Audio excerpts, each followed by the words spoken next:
Hello বন্ধুরা, আমরা আবার এসে গেছি। আমি জাম্বু আর এই চিকটি।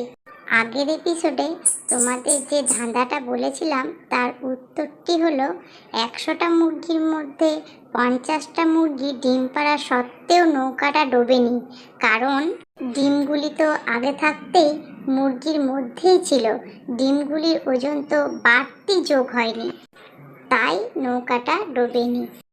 আর আজকের ধাঁধা তোমাদের চিকটি বলবে।